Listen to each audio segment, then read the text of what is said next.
Merci Père pour ce matin encore, que nous puissions nous réunir devant toi, devant ta face. C'est merveilleux Seigneur parce que tu es notre Dieu, notre Roi, notre libérateur, le Dieu de notre délivrance et de notre guérison. Ce matin, nous voulons encore recevoir de toi des paroles de vie, de résurrection, des paroles, Seigneur, vraiment de libération de nos âmes, Seigneur, de tout ce qui nous retient captifs, Seigneur, de tout ce qui nous empêche de vivre réellement cette vie pleine et entière avec toi, Seigneur, de vraiment être ces enfants de Dieu, ces enfants de lumière, ces enfants, Seigneur, libres, Seigneur, la liberté des enfants de Dieu. Au nom de Jésus-Christ, Amen. Alors ce matin, je vais encore continuer sur le thème de cette série télévisée intitulée The Chose. Pourquoi j'en parle encore ce matin? Je sais que j'insiste un peu beaucoup là-dessus parce que non pas parce qu'il y a juste cette série télévisée qui est très je m'attarde pas forcément sur cette série-là en particulier, mais je donne ça comme exemple pour aller au-delà de ça, pour rentrer un peu plus dans cette généralité de toutes ces manipulations diaboliques pour entraîner les enfants de Dieu dans des hérésies et dans des choses contraires à Dieu et pour se prosterner devant un faux Dieu, un faux Christ, un faux Jésus. Et les égarés, qui égarent plus qu'autre chose. Et je voulais préciser par rapport à ça, parce que je vous avais dit la semaine dernière que j'allais plus rentrer dans les détails pour parler des Mormons, puisque ce film est inspiré et influencé par les Mormons. Donc de préciser quelle est cette secte, parce que c'est une secte, elle est reconnue comme une secte, hein, et de voir qui est le fondateur de cette secte. Donc on avait parlé de Joseph Smith, et je vais en parler un peu plus longuement ce matin. Alors, pourquoi je parle de The Chosen? Pourquoi? Quel rapport avec les Mormons? Parce que la plupart des producteurs de la série, j'avais nommé des noms, Ricky Ray Butler et Jeffrey et Neil Herman, cofondateurs avec son frère Jeffrey, David Angel, pardon. Aujourd'hui intitulé, je vais dire ironiquement, Angel Studio, ça veut dire le studio des anges. Hein, c'est incroyable. Et pourquoi? Alors voilà, je peux aussi faire référence à la parole de Dieu en disant dans Galates 1:8, mais quand un ange du ciel annoncerait un autre évangile que celui que nous vous avons prêché, qu'il soit anathème. Vous voyez? Donc là, justement, en l'occurrence, on fait un peu allusion à cela. Et le distributeur de The Chosen, qui est basé dans l'Utah, a déclaré que lui et son frère Jeffrey sont des membres fidèles de l'Église de Jésus-Christ des saints des derniers jours. Voilà. Et ils disent qu'ils aiment Jésus-Christ et que ils ont foi en Christ. Mais alors quel Christ, mes amis? Et justement, on va un petit peu approfondir. Et si c'est ce Jésus-là, dans la série The Chosen, qui nous présente, je pense qu'il y a lieu de s'inquiéter un peu, vous voyez. Alors certains disent ouais mais c'est pas grave, l'important c'est qu'on parle de Jésus même si c'est pas vraiment entièrement dans la vérité, mais les gens ils auront quand même entendu parler de Jésus. Oui, mais sous quelle influence, quel esprit? Vous voyez, c'est de dire c'est un peu c'est incroyable. On mélange la vérité avec le mensonge et puis on dit c'est pas grave. Ah bon? Mais alors dans ces cas, pourquoi Dieu il est tellement pointilleux sur la vérité pure et dure et justement de dire ne soyez pas séduits, ne vous égarez pas, ne suivez pas des faux Christ. Alors tous ces avertissements là, ils sont en vain. Hein, alors toute la parole elle est vaine, on peut jeter la Bible, hein, on s'en fout, tout le monde fait ce qu'il veut et on croit et on écoute ce qui on veut et on croit qui on veut, voilà. Donc on n'a pas besoin de tous ces avertissements et on n'a pas besoin de tous ces prophètes qui nous alertaient déjà sous l'ancienne alliance que le peuple de Dieu devait se détourner des mauvaises voies, des faux dieux et des idoles. Alors à ce moment-là, on suit les idoles et on suit le Dieu en même temps, on mélange tout et puis c'est pas grave. Voilà, certains ils disent ça, c'est pas grave. L'important c'est qu'on parle de Jésus. Oui, de quel Jésus? C'est ça justement. Alors pourquoi il y a toutes ces sectes qui parlent tous de Jésus? Ils ont tous un peu font allusion à Jésus. Mais quel Jésus? Et là, on décrit le Jésus qui est décrit là, c'est pas le Jésus biblique. Il n'est pas biblique. Et ça sera précisé. On l'a précisé. Mais c'est le Jésus du mormonisme. Vous voyez? C'est de l'Église de Jésus-Christ des saints des derniers jours et de la foi à laquelle appartiennent de nombreux producteurs de la série. Mais s'agit-il du Jésus de The Chosen? Jusqu'à présent, les doctrines fondamentales du mormonisme n'ont pas été présentées clairement dans la série, je l'avais déjà dit la semaine dernière, mais elles vont peut-être subtilement être incluses, introduites dans les prochains épisodes, vous voyez, parce que là, ce qu'on essaye de faire subtilement, c'est d'abord de conditionner le public. Il faut le conditionner justement pour accepter ensuite justement ce faux Jésus. Hein. C'est ça. Donc on n'est plus trop à cheval sur l'exactitude biblique, on est beaucoup plus tolérant. Donc on va accepter des hérésies, on va accepter dans les épisodes des récits qui ne sont pas bibliques. Et petit à petit, subtilement, sans que le public s'en aperçoive, on peut introduire des hérésies et des fausses doctrines. Vous voyez, c'est ça la subtilité. C'est pour ça que j'en parle. C'est très important. C'est ça le problème que nous avons de nos jours. Et que les êtres humains ne veulent plus trop, les chrétiens en particulier, veulent pas trop analyser. On veut être tranquille, on veut regarder une série télévisée agréable, Jésus très humaniste et tout ça. Et on veut être bien. Voilà, on veut pas se préoccuper plus, faire des recherches en profondeur pour voir qui est ce Jésus-là, qui est présenté dans la série télévisée The Chosen, qui est donc sous l'influence du mormonisme. Alors, je vais vous parler du mormonisme. Qu'est-ce que le mormonisme? Hein, c'est la religion mormone, vous en avez entendu parler, je pense. Hein. C'est quand même assez connu, assez répandu dans le monde, partout. Et donc, dans les adeptes, ils sont connus sous le nom des saints des derniers jours. Hein. L'Église de Jésus-Christ des saints des derniers jours, qui a été fondée il y a moins de 200 ans par un homme nommé Joseph Smith. Vous avez entendu parler. Alors, il prétendit avoir reçu une visite personnelle de Dieu et le Père et de Jésus-Christ, deux personnages. Il a eu la visite de Dieu le Père et de Jésus-Christ. Alors, Dieu le Père, c'est un peu lourd quand même, hein, parce qu'il est dit dans la parole, nul ne peut voir Dieu et il mourra sur place. Et Dieu, il est esprit et vie. Voilà, donc déjà là, ça paraît déjà un peu bizarre, hein, c'est dans l'article 2 fois de son livre, qui lui dit que toutes les églises, alors Dieu le Père et Jésus-Christ auraient dit que toutes les églises et leur credo étaient une abomination. Alors il y a des ouvrages parce que il se limite pas que à la Bible, une Bible d'ailleurs transformée, réécrite par Joseph Smith. Mais il y a aussi le livre de Mormon, et puis il y a d'autres livres comme Perles de Grand Prix, hein, voilà. Donc là, il écrit dedans que Joseph Smith entreprit alors de rétablir le vrai christianisme. Hein, il a été appelé pour rétablir le vrai christianisme et affirma que son Église, alors forcément, hein, c'est ça qui est très secte, que son Église était la seule vraie Église sur la terre. Ah, ça, c'est dans la doctrine de Mormon, dans le livre Néphi. Alors, le problème du mormonisme est qu'il contredit, modifie et développe la Bible. Les chrétiens n'ont aucune raison de croire que la Bible est fausse ou inadéquate. Croire véritablement en Dieu et lui faire confiance signifie croire en sa parole et alors ça, c'est pour dire la vérité, que toute écriture est inspirée par Dieu, ce qui signifie qu'elle vient de Dieu, mais lui, il a modifié l'écriture, la parole de Dieu. Alors, je lis dans 2 Timothée 3,16, « Toute écriture est inspirée de Dieu et utile pour enseigner, pour convaincre, pour corriger, pour instruire dans la justice. » Alors, vous voyez. Et le problème qu'il y a, alors toute écriture, la parole de Dieu, on est d'accord avec ça. Est-ce qu'il y a besoin de rajouter des livres? Ça n'a jamais été dit, ça.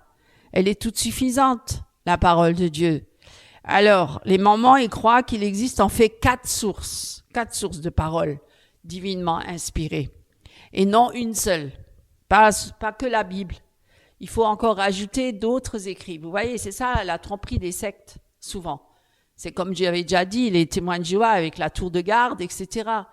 Donc, ils rajoutent toujours des livres, les adventistes avec Ellen White, etc. Donc, ils rajoutent toujours des écrits à côté d'un homme ou d'une femme qui ont eu une inspiration divine ou une apparition divine et qui leur a dit de rajouter ça et de parler au peuple de cette manière-là. Alors, la Bible, dans la mesure où elle est traduite correctement, il n'y a pas que la Bible qui est là, il y a aussi le livre des Mormons, de Mormon, qui a été traduit par Smith et publié en 1830. Smith a affirmé qu'il s'agissait du livre le plus correct sur Terre et qu'une personne peut se rapprocher de Dieu en suivant ses préceptes. Donc, c'est pas en lisant la parole de Dieu et en priant, en étant de nouveau, bien sûr, en ayant l'Esprit Saint, mais c'est en lisant aussi encore l'ouvrage de ce livre de Mormon, hein, qui va, soi-disant, nous rapprocher encore de Dieu en suivant ses préceptes. Donc, il faut encore suivre d'autres préceptes que celles qui sont écrites dans la parole. Vous voyez, ça a été rajouté, plus que n'importe quel autre livre. Et il y a un autre livre aussi, un recueil qui s'appelle La Doctrine et Alliance, hein, ça c'est un troisième, qui contient un recueil de révélations modernes concernant l'Église de Jésus-Christ telle qu'elle a été rétablie chez les Mormons. Hein, je parle des Mormons là. Il y a un autre ouvrage aussi que les Mormons considèrent comme très important, c'est La Perle de Grand Prix, ça s'appelle. La Perle de Grand Prix, que les Mormons considèrent comme clarifiant les doctrines et les enseignements qui ont été perdus dans la Bible. Alors, il y a besoin de ces ouvrages-là, hein, La Perle de Grand Prix, pour comprendre ce qui est écrit dans la Bible. Vous voyez, c'est une interprétation et qui ajoute ses propres informations, voilà, sur la création de la terre. Et c'est ça qui est très dangereux, mes amis. Les Mormons croient ce qui suit à propos de Dieu. Ils disent que Dieu n'a pas toujours été l'être suprême de l'univers. Vous vous imaginez? C'est écrit dans la doctrine mormone. Mais il a atteint ce statut. Il parle de Dieu, là. Hein? Dieu, le créateur du ciel et de la terre et de tout l'univers. Et ils disent qu'il n'était pas toujours un être suprême de l'univers. Alors, mais atteint ce statut. Alors, qui c'est qui a créé l'univers dans ces cas-là? Si Dieu n'est pas l'être suprême. C'est déjà là, c'est déjà un mensonge grave. Vous voyez, c'est minimiser Dieu, c'est le réduire à vraiment à un niveau. Mais il atteint ce statut grâce à une vie juste et à des efforts persistants. Waouh! Donc il fallait faire beaucoup d'efforts. Hein. C'était l'enseignement du faux prophète Joseph Smith. Il croit que Dieu le Père a un corps en chair et en os aussi tangible que celui de l'homme. C'est écrit dans la Doctrine et Alliance, alors que Dieu est esprit et vie. Et le créateur de toutes choses, de tout l'univers, de tout, vous imaginez. Alors, Brigham Young a enseigné, c'est aussi un grand apôtre des Mormons, a enseigné qu'Adam était en réalité Dieu. Adam était Dieu, vous imaginez. Pas une créature, il est Dieu. Et le Père de Jésus-Christ. Adam est le Père de Jésus-Christ, voilà. Alors bien que, je le précise, ça a été dit, bien que cet enseignement ait été abandonné par les dirigeants mormons modernes. Ils ont un peu changé leur version maintenant. Parce qu'ils ont vu quand même que certains, ils se sont fait beaucoup critiquer. Donc, ils ont un peu changé les versions. Parce que c'est ça aussi, les sectes, des fois, ils changent les versions pour justement pas être trop persécutés. Hein? Alors, d'ailleurs, je précise que Joseph Smith s'est rallié avec les francs-maçons, justement en disant que non, il n'est pas vraiment franc-maçon, mais il est allé chez les francs-maçons pour justement que les Mormons ne soient pas persécutés. Donc, il se rallie, il fait des alliances avec certaines mouvances pour ne pas être persécutés. Alors moi, ça me fait rire, parce que ça voudrait dire un peu comme, vous imaginez, les chrétiens font alliance avec le communisme, là, dans les pays où ils sont persécutés par le communisme, hein, ils vont se rallier avec le communisme pour pas être persécutés. Vous voyez, c'est un peu... Ou alors, comme certains obligés de se prosterner devant la statue de Yin Young, là, en Corée du Nord, Alors, je me prosterne devant la statue pour pas me faire persécuter. Bah, alors là, je me compromets totalement. Alors, je rejette Jésus-Christ. Je le reconnais plus comme mon Seigneur et mon Sauveur, puisque je me prosterne devant un faux Dieu, une idole. C'est ce qu'il fait un peu, Joseph Smith, en soi-disant, en faisant des alliances et en se ralliant avec certains mouvements dans les francs-maçons pour justement ne pas être persécuté. C'est ce qu'il a donné comme excuse, mais en fait, à la base, il est franc-maçon. Vous voyez, mais ça, c'était pour camoufler un peu son identité. Pour cacher, pour camoufler. C'est ça, un peu la ruse et là, bon, pour ceux qui sont un peu, je veux dire, on va dire, qui ouvrent pas trop les yeux, qui se laissent aveugler. Mais pour ceux qui ouvrent les yeux, ils ont bien compris cette stratagème facilement. Hein. Et donc, ne soyons pas dupes, mes amis. Hein. Nous avons affaire à des charlatans et qui sont très rusés. Ils sont rusés. Et le monde est rempli de ruses. Et dans les églises aussi, il y a beaucoup de charlatans, beaucoup d'usurpateurs et beaucoup de menteurs et beaucoup de voleurs et beaucoup, voilà, on n'est pas dans un monde bisounours. Il faut vraiment être clair là-dessus. Il faut vraiment ouvrir les yeux. Il faut arrêter d'être naïfs, les chrétiens. Hein, on est dans un monde rempli d'idoles, de faux dieux et rempli de mensonges, rempli d'hérésies, rempli de perversions, d'hommes pervertis, d'hommes qui sont là avec une conscience pervertie, qui veulent détourner les chrétiens des vraies voies de Dieu pour les amener dans l'hérésie. Pourquoi derrière le diable? Parce qu'il veut perdre les enfants de Dieu, il veut les détruire, il veut détruire l'œuvre de Dieu. Et donc, il utilise tous les moyens possibles et aussi des hommes tels que là, Joseph Smith, pour détourner une multitude, parce qu'il y a une multitude d'hommes et de femmes qui ont suivi cet homme-là, ce faux prophète, et qui se sont retrouvés piégés dans des fausses doctrines et loin de Dieu. Loin de Dieu. Et je le dis aujourd'hui haut et fort que c'est grave. Et pourquoi je suis là pour parler de tout ça? Pas parce que c'est pour moi un plaisir de le dire. Non, parce que je veux avertir le peuple de Dieu et les hommes et les femmes combien ont été détruits par toutes ces fausses doctrines, par tous ces faux prophètes, même dans les milieux charismatiques. Combien sont détruits, combien leurs familles sont détruites, combien ont perdu leur vie et leurs biens, même leur vie professionnelle et tout, qui se retrouvent complètement détruits et démunis, hein, et en plus qui n'ont plus cette communion avec Christ comme au départ, hein, qui se sont laissés égarer, séduits par toutes ces fausses doctrines, et certains n'ont même pas connu Jésus-Christ, ils n'ont même pas connu Jésus-Christ, ils ont été tout de suite d'entrée manipulés, hein, et formatés, endoctrinés pour être emprisonnés dans ces sectes-là, parce que tout ce qui est secte, c'est un emprisonnement, c'est pas une liberté. On est sous le joug d'un homme, d'une femme, on est sous le joug d'une organisation, d'un mouvement qui nous détruit, qui nous emprisonne, hein, qui nous rend esclaves. Et souvent, on réclame leurs biens, l'argent aussi, toujours donner la dîme ou donner des offrandes pour combien de vies sont détruites, combien de familles sont détruites, combien sont égarées, combien sont éloignées de Dieu, et certains meurent sans Jésus-Christ, sans avoir connu la vérité. Et c'est pourquoi je parle aujourd'hui. C'est pas pour mon bon plaisir, là, pour me dire, regardez, vous m'avez vu, je vous raconte des histoires. Non, je vous raconte pas des histoires, c'est la réalité. On est dans un monde de folie. Nous sommes dans un monde, regardez la réalité en face, c'est pas un jeu. Notre vie, elle tient à un fil. Nous n'avons qu'une vie. Nous sommes que de passage sur la terre.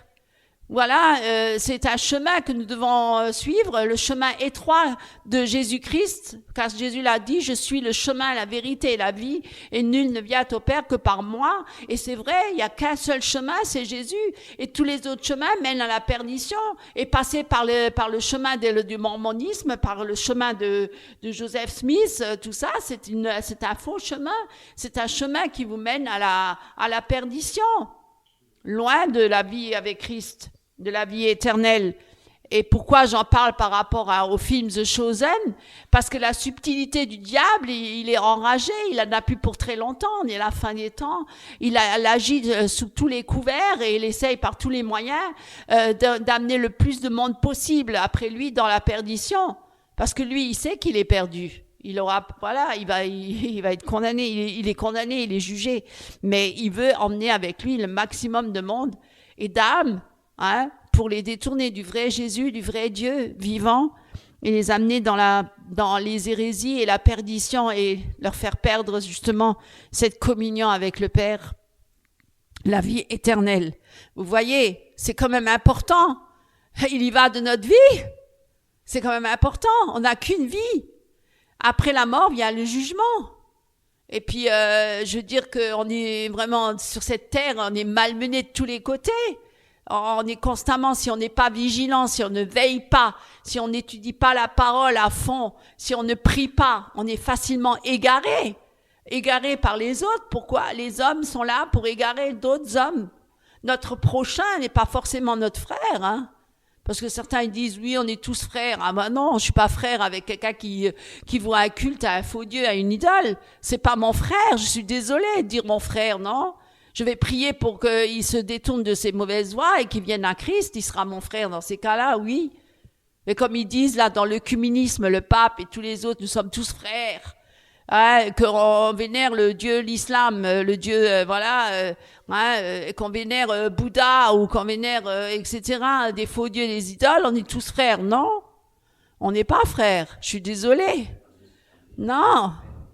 Voilà. Et donc, moi, je veux dire que par là, qu'il faut être vraiment très vigilant parce qu'il y va de notre âme, du salut de notre âme. Où ira notre âme après notre mort? Hein, le salut de notre vie, d'avoir la vie éternelle en Christ, sommes que de passage. Qu'est-ce que la vie d'un homme sur la terre, ou d'une femme, je parle en général d'un homme, 90 ans maximum, bon, nos jours, parce qu'on essaie de prolonger la vie médicalement le plus possible, en incurgitant plein de médicaments aux gens. Je connais un peu le milieu médical, je sais comment ça se passe, hein, on les shoot par plein de médicaments pour les retenir encore jusqu'à 90, 95, mais voilà, manger bio, mais surtout manger capsules, toute une panoplie de médicaments. Hein. Ils ont les piluliers, on appelle ça les piluliers. Le matin, une dizaine de pilules. À midi, une dizaine. Le soir, une dizaine. On se maintient avec les pilules. Hein. Alors, on doit prendre des pilules pour le cœur, pour le foie, pour l'estomac, pour plein de choses, pour le cerveau qui fonctionne aussi un peu, mais bon, voilà, et des vitamines pour que le corps y tient malgré tout. Et puis les intestins, parce qu'ils incurgitent tellement de médicaments, c'est chimique à la base, alors c'est pas toujours très naturel, et donc il faut encore prendre des autres médicaments pour qu'on n'ait pas de problème au niveau de l'estomac, etc. Mes amis, ouvrez les yeux. Alors, voyez, c'est tout ça. On est tous manipulés quelque part, hein, si c'est pas dans les systèmes ecclésiales, on va dire dans les églises, si c'est pas dans les sectes, eh ben on est dans le monde aussi manipulé par les scientifiques ou par les industriels. Parce que les industriels aussi, ils manipulent, là, ils viennent avec plein de choses nouvelles. On va dire chaque mois, il faut changer de téléphone portable, il faut reprendre le nouveau modèle qui est encore plus performant que l'autre, etc. On est manipulé de tous les côtés, mes amis. Hein, les commerciaux qui veulent se remplir les poches, et ils vous remplissent la tête à vendre ce produit-là, que ce produit-là, il est indispensable à votre vie. Sans ça, vous êtes perdu. Si vous n'avez pas ce produit-là, vous pouvez pas être heureux. Ça apporte un plus à votre bonheur, vous imaginez, mais on est manipulé de tous les côtés, mes amis. Donc, je vous le dis, on n'est pas dans un monde bisounours. Vraiment, ouvrons les yeux, devenant adultes et réveillez. J'allais pas dire réveillez comme la tour de garde, réveillez-vous. Non, vraiment, par le Saint-Esprit, soyez vigilants. Veillez, priez sans cesse. Pourquoi est-ce qu'on doit tout le temps prier? Ben justement à cause de ça. Même Jésus a prié sans cesse alors qu'il est Dieu venu parmi les hommes. Il était toujours en train de se retirer.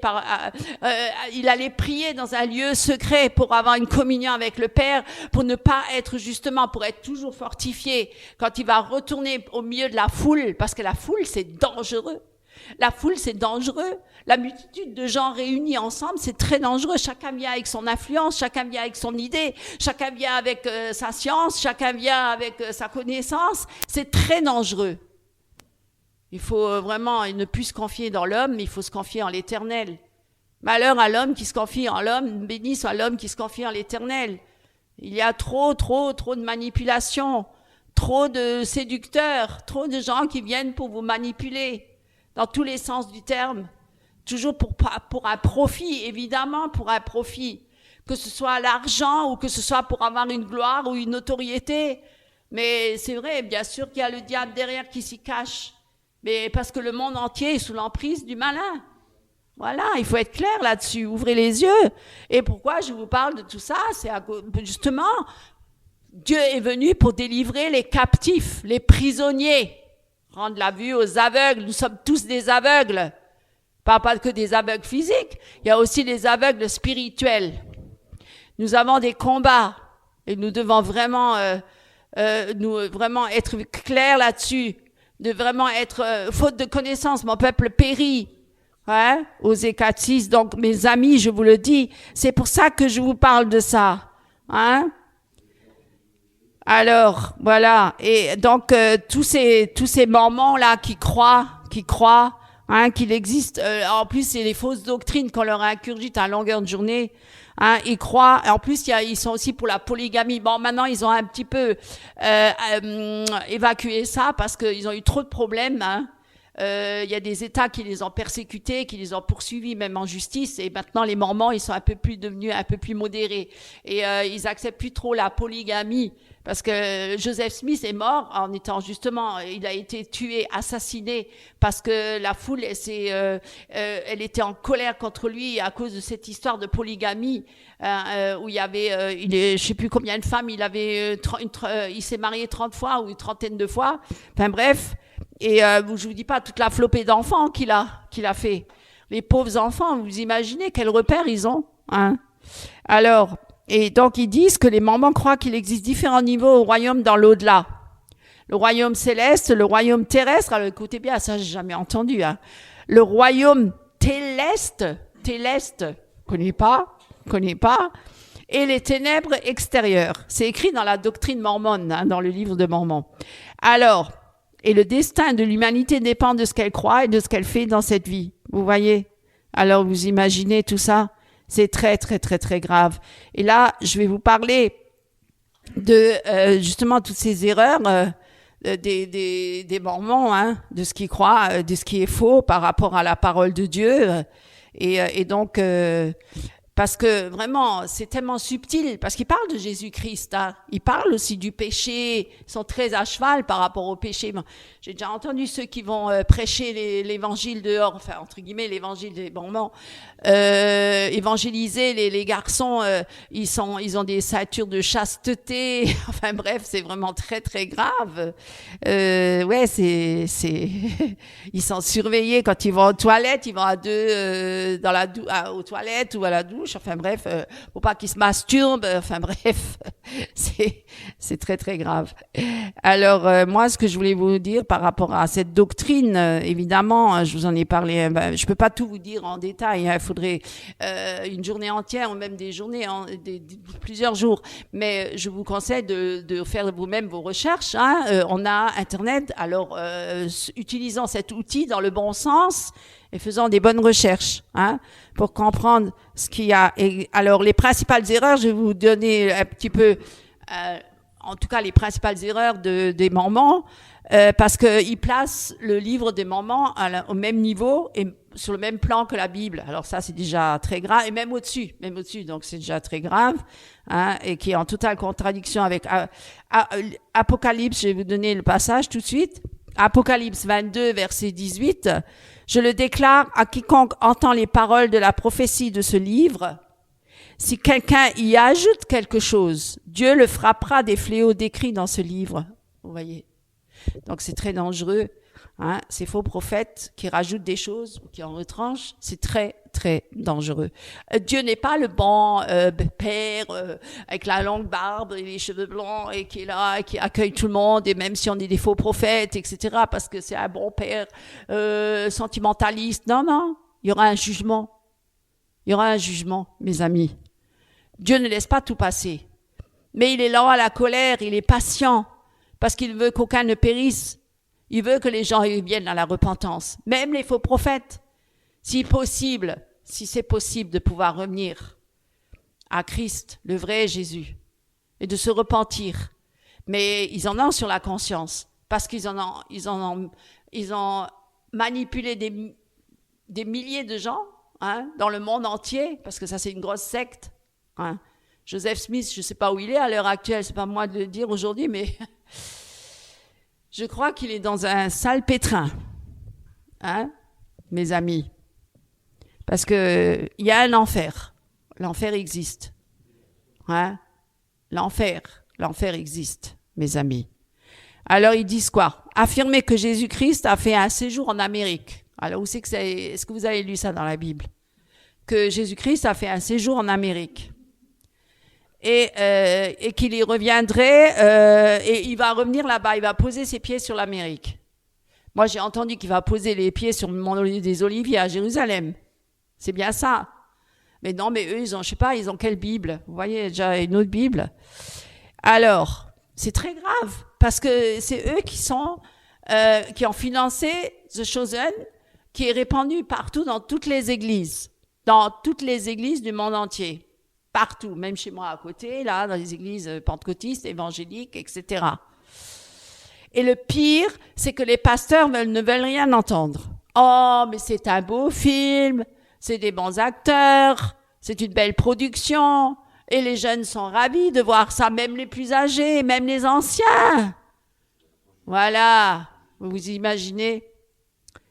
Voilà, et oh, il a l'air si sympathique ce Jésus-Christ-là, il est tellement humain. Ouais. Il n'est pas divin. Ouais. Donc, mes amis, je vous le dis, c'est pour ça que j'en parle. Parce que c'est pas juste comme ça. Et puis, en plus, notre cher Éric Sellerier, n'est-ce pas? Qui est toujours là pour répandre la bonne nouvelle édulcorée des faux prophètes. Qui est toujours là pour appuyer encore, pour faire de la publicité. Et pour forcer presque la main à tous ces pasteurs, qui font partie de l'organisation, le CNEF. Et puis voilà, Top Chrétien, tout le monde lit tout sur Top Chrétien, donc on fait de la publicité de The Chosen pour que tout le monde le regarde, que surtout personne ne rate ces épisodes. Voilà. Oh, mais il faut pas être tellement sectaire. Ah bon, c'est nous les sectaires. C'est nous les sectaires, faut pas être « Oh, qu'est-ce que tu juges ?» tout ça. Mais non. Alors, oui, donc ces Mormons, qu'est-ce qu'ils disent encore? Si le salut dépend de l'appartenance à l'Église, il faut appartenir à l'Église de Mormon pour être sauvé. Rétabli de Joseph Smith, puisque c'est la seule vraie Église dans ce monde, la seule vérité. Alors, que deviennent tous ces chrétiens des réformes, du piétisme et tout cela qui ont vécu avant 1830, ils sont tous perdus. Parce que c'est Joseph Smith qui a rétabli la vraie église. Ils sont tous perdus, ceux qui sont d'avant, là. Avant sa apparition. La révélation continue. Ils ont tout le temps des révélations nouvelles, ce qui ouvre la porte. Il faut se baser sur leurs révélations. Les nouvelles révélations, ça fait penser un peu aux charismatiques aussi, toujours des nouvelles révélations, qui ouvrent la porte à n'importe quelle hérésie, et à ce titre comprend mieux l'affirmation de Jude. Qu'est-ce qu'il dit Jude dans le verset 3? Alors, on vous le lirez chez vous. Et la théologie blasphématoire qui veut que Dieu devienne un homme pour que l'homme devienne Dieu. Waouh! L'homme devienne Dieu. Qui n'a rien à voir avec Jean. Qu'est-ce qu'on lit dans Jean 1,14, la parole a été faite chair et elle a habité parmi nous pleine de grâce et de vérité. Et nous avons contemplé sa gloire, une gloire comme la gloire du Fils unique venu de Dieu. Vous voyez? C'est comme ça que c'est écrit. Les apparitions, parce qu'il a eu beaucoup d'apparitions, Joseph Smith. Toujours. Beaucoup les faux prophètes, ils ont beaucoup d'apparitions, dans leur chambre, dans leur bureau, dans le jardin ou dans la forêt, parce que Joseph Smith avait eu une apparition aussi dans la forêt, etc. Donc les apparitions vécues par Joseph Smith et d'autres ne sont-elles pas des phénomènes qui sont plutôt spirites, orchestrés par le sage de Dieu qui est le diable, n'est-ce pas? Et on peut lire ça dans 2 Corinthiens 11, 14. Et cela n'est pas étonnant puisque Satan lui-même se déguise en ange de lumière. Vous voyez? Alors, il y a aussi la pratique, et ça, il y a d'autres sectes aussi qui le pratiquent, la pratique du baptême pour les morts. Les Mormons, ils font ça aussi. C'est un peu comme les néo-apostoliques, ils font aussi la pratique du baptême. Hein, le culte des défunts. Voilà. Alors là, la pratique du baptême pour les morts est empruntée à certaines sectes des premiers siècles comme les marcionites, les Cérénciens, hein, et autres montanistes, et ne figuraient pas dans les premières révélations de leur Église, ni dans leur confession de foi, pas plus que dans le livre de Mormon et dans la Perle de Grand Prix. Et oui, alors cette pratique du baptême pour les morts, hein, c'est à partir de 1840 que ça a été pratiqué et voit le jour près de Novo, qui était la ville des Mormons, au Mississippi, dans le Mississippi. C'est une ville remplie de Mormons. D'ailleurs, le sénateur et tous ceux qui règnent là-bas, même politiquement, ce sont des Mormons. Donc c'est vraiment entièrement Mormon. Et voilà, vous imaginez. Quel impact ils ont, hein, même sur le monde. Hein. Ils ont une puissance, hein, et puis ils sont très, très riches. Ils sont très, très riches. Et ils propagent leur évangile, leur faux évangile, hein, dans le monde entier, puisqu'ils envoient toujours 2 par 2 à des missionnaires dans le monde entier. Hein. Ça, c'est obligatoire pour tous les jeunes. Et les moins jeunes aussi, mais surtout les jeunes. Hein, c'est comme un service militaire, on va dire. Il faut qu'ils partent au moins une année entière dans un pays étranger. Il y en a même en France, on les rencontre dans la rue, dans les villes, partout, bien habillés, costume, cravate. Très bien souriant, très beau, très intelligent. Franchement, il vous aborde avec sympathie et tout pour vous donner ce livre des Mormons et puis pour vous parler d'un faux Jésus. Et donc, voilà, ils sont donc inspirés par cela. Alors, c'est ce que je voulais vous dire. Je voulais un peu vous parler aussi de Joseph Smith, mais bon, vous avez bien compris que Joseph Smith est un faux prophète, hein. Et que finalement, il est dangereux. Enfin, il était parce qu'il est mort, mais la secte, elle continue toujours. Hein. Elle est toujours là. Hein. Et donc, pour dire que Joseph Smith a quand même répandu un poison très dangereux, hein, une nourriture empoisonnée très dangereuse. Et beaucoup de gens sont égarés et égarent encore aujourd'hui. Que Dieu vous bénisse et faites vos recherches. Et vraiment, je vous supplie presque, cherchez le vrai Jésus. Et arrêtez de regarder cette série télévisée. Au nom de Jésus-Christ, The Chosen. Amen. Bonjour mes frères et sœurs en Christ. Prenons ensemble à nouveau ce matin dans la parole de Dieu, l'Épître aux Galates, chapitre 5, de 1 à 17, dans la version Darby. Christ nous a placés dans la liberté en nous affranchissant. Tenez-vous donc fermes et ne soyez pas de nouveau retenus sous un joug de servitude. Voici, moi, Paul, je vous dis que si vous êtes circoncis, Christ ne vous profitera de rien. Et je proteste de nouveau à tout homme circoncis, qu'il est tenu d'accomplir toute la loi. Vous êtes séparés de tout le bénéfice qu'il y a dans le Christ.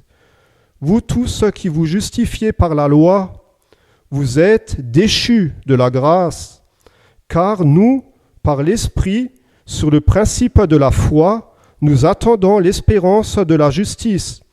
Car dans le Christ Jésus, ni circoncision, ni incirconcision n'ont de valeur, mais la foi opérante par l'amour. Vous couriez bien. Qui est-ce qui vous a arrêté pour que vous n'obéissiez pas à la vérité ? La persuasion ne vient pas de celui qui vous appelle. Un peu de levain fait lever la pâte tout entière. J'ai confiance à votre égard par le Seigneur que vous n'auriez point d'autres sentiments. Mais celui qui vous trouble, quel qu'il soit, en portera le jugement. Mais moi, frère, si je prêche encore la circoncision, pourquoi suis-je encore persécuté ? alors le scandale de la croix est anéanti. Je voudrais que ceux qui vous bouleversent se retranchassent même, car vous, frères, vous avez été appelés à la liberté. Seulement, n'usez pas de la liberté comme d'une occasion pour la chair, mais par l'amour, servez-vous l'un l'autre. Car toute la loi est accomplie dans une seule parole, dans celle-ci. Tu aimeras ton prochain comme toi-même. Mais si vous vous mordez et vous dévorez l'un l'autre, prenez garde que vous ne soyez consumés l'un par l'autre. Mais je dis, marchez par l'esprit, et vous n'accomplirez point la convoitise de la chair, car la chair convoite contre l'esprit. Contre la chair, et ces choses sont opposées l'une à l'autre, afin que vous ne pratiquiez pas les choses que vous voudriez. Amen. Soyez richement bénis. Frères et sœurs en Christ, chers amis, chers invités, nous voilà à nouveau réunis dans la présence de notre Seigneur et que Jésus-Christ soit glorifié. Nous allons aujourd'hui parler de la puissance qui réside dans le sang de Jésus-Christ. Amen. Et l'efficacité du sang de Jésus-Christ. Jésus-Christ, notre Seigneur et Maître, notre Sauveur, il était venu pour bénir le peuple de Dieu et pour sauver ce qui est perdu. La Bible dit dans 1 Jean 1, 11 que les siens ne l'ont pas reçu. On dit de Jésus dans Ésaïe 53 qu'il a été méprisé, qu'il a été abandonné, qu'il a été même délaissé des hommes et qu'il était constamment dans la souffrance, dans la douleur, de par le rejet, et qu'il a été opprimé et qu'il a été affligé, mes amis. Et plus loin, on dit aussi qu'il lui donna un sépulcre avec les méchants. Voyez-vous, il a été rejeté effectivement par son propre peuple. Il a été crucifié, ils l'ont mis à mort en le clouant d'une manière honteuse sur une croix, mes amis. Et quelle souffrance, mes amis, pour se faire rejeter par son propre peuple, mes amis. On va au psaume 109. Dans le psaume 109, il y a une prophétie qui est aussi messianique qui dit « Ils m'ont rendu le mal pour le bien et la haine pour mon amour. » Mais s'il a enduré, mes amis, tout cela et toutes ces souffrances, mes amis, c'est pour une cause bien précise. Il est venu pour sauver ce qui est perdu. Il est venu pour toi ce matin. Il est venu pour moi. Et il est venu pour quelle raison? Pour nous racheter, pour nous sauver du péché qui mène à la mort, mes amis. Tous en péché sont privés de la gloire de Dieu. Et le Seigneur veut nous ramener dans la gloire de Dieu. Amen. Alléluia. Par la résurrection de notre corps. Amen. Pour nous pardonner. À côté de lui, il y avait des bourreaux sur la croix. Un malfaiteur, deux malfaiteurs. Un a reconnu Jésus-Christ comme étant le Fils de Dieu. Pour lui dire, mais cet homme n'a jamais rien fait de mal. Pourquoi est-il condamné? Il a reconnu. Dieu lui a ouvert les yeux. Et l'autre malfaiteur, non, ne l'a pas accepté. Voyez-vous?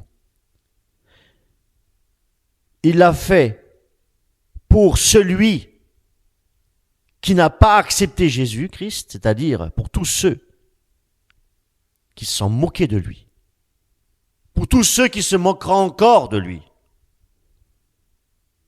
pour tous ceux qui l'ont crucifié. Vous en faites partie, j'en fais partie. Parce que le péché, il a pris notre péché sur la croix. Il a pris nos péchés, mes amis. On l'a crucifié. Parce qu'il a souffert à cause de cela, mes amis. L'ignominie, la honte à cause de nos péchés. Il l'a pris sur lui, porté sur lui. Voyez-vous, l'agneau immolé. Ces horribles souffrances qu'il a dû endurer aussi dans le jardin de Gethsémane, mes amis. Sans oublier toutes ces souffrances physiques aussi. Et d'autres souffrances aussi se rajouteront, effectivement.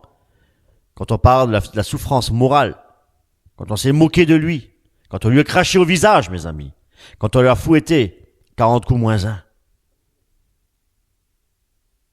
Mais Dieu est amour. Il ne peut pas avoir la haine contre ceux qui ont de la haine contre lui. Il répandait l'amour. Et c'est pour cette raison-là qu'il est mort sur la croix, pour sauver toute l'humanité. Jésus-Christ est Dieu, mes amis.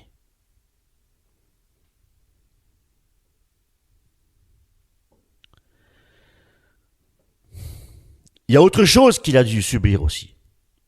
Et c'est cela, mes amis, pire que la mort, bien pire que la mort. C'est de boire la coupe amère, mes amis. Et c'est là, effectivement, qu'il a dit, Seigneur mon Dieu, peux-tu pas m'épargner de cela? En tant qu'homme, voyez-vous.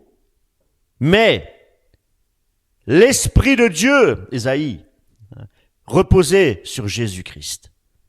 Et il a dit, j'obéis mon Père. Voyez-vous, le Saint-Esprit nous donne la puissance pour obéir, même dans les circonstances les plus difficiles que nous pouvons endurer. Voyez-vous? Et c'est pour cette raison-là que nous ne pouvons pas comprendre, avec un raisonnement humain, comment c'était possible que les premiers chrétiens, et encore aujourd'hui, meurent martyrs pour le nom de Jésus-Christ. Parce que la puissance de Dieu, le Saint-Esprit, qui est une puissance de Dieu, agit dans le cœur de l'homme. Voyez-vous, pour ne pas renier Jésus-Christ. Cette mort, il l'a endurée pour nous. Ces souffrances, pour nous sauver, pour nous racheter au prix de son sang. Voyez-vous, cette coupe, il l'a bu volontairement, en disant, non pas ma volonté en tant qu'homme, mais ta volonté. Il nous montre comment obéir. Et la puissance du Saint-Esprit, par la puissance du Saint-Esprit, il a pu dire que ta volonté se fasse. Lorsque nous passons par des afflictions, mes amis, des épreuves, le Seigneur est là pour nous consoler par la puissance du Saint-Esprit. C'est un esprit de consolation. Amen. Il a bu cette coupe de colère, mes amis, pour nous sauver de quoi? Pour nous sauver du jour du Seigneur. La colère de Dieu à venir, mes amis. Sur tous ceux qui ont refusé la grâce de Dieu, qui se moquent de Dieu et qui ne veulent rien savoir de Jésus-Christ. Pour tout cela, il y aura la colère de Dieu, le jugement divin qui va s'abattre. Et on rigole, on se moque, comme au temps de Noé, mes amis. On se moquait, parce qu'il travaillait pour l'œuvre, il travaillait pour sauver sa famille. Et nous aussi, mes amis, nous devons travailler pour sauver les âmes perdues. Ne restons pas statiques. N'ayons pas honte de proclamer l'évangile de Christ.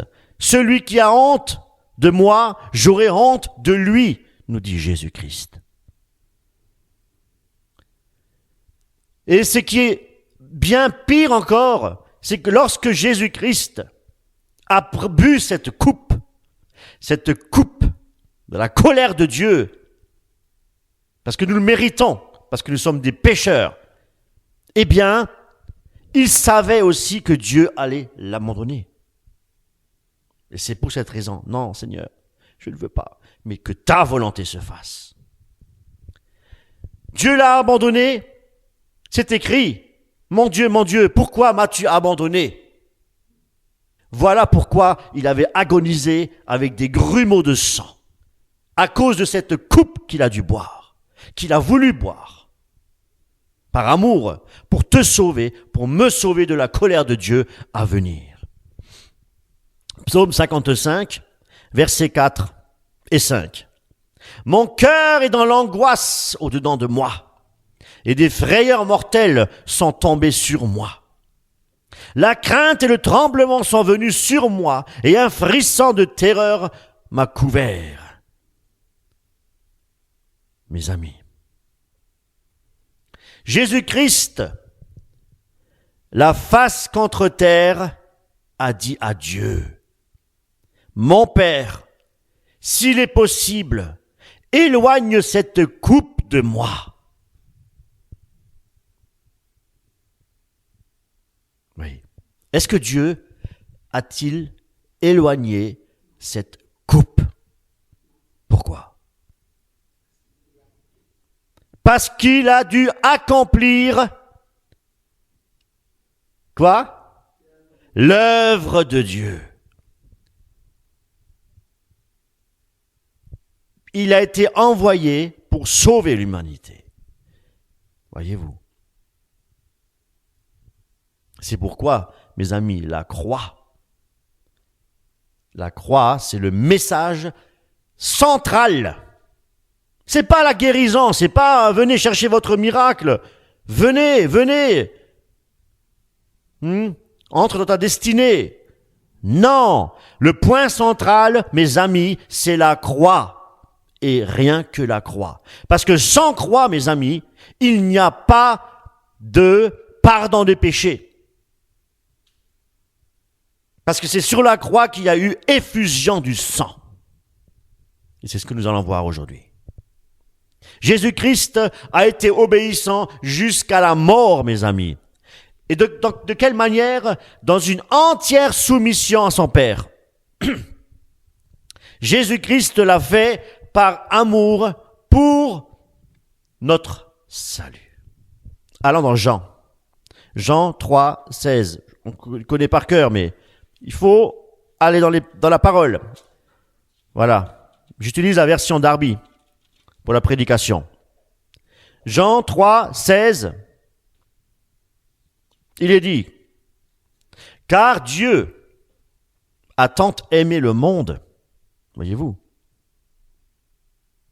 qu'il a donné son Fils unique, afin que quiconque croit en lui ne périsse pas, mais qu'il ait la vie éternelle. Et j'aimerais encore rajouter le verset 17. Car Dieu n'a pas envoyé son Fils dans le monde afin qu'il jugeât le monde, mais afin que le monde fût sauvé par lui.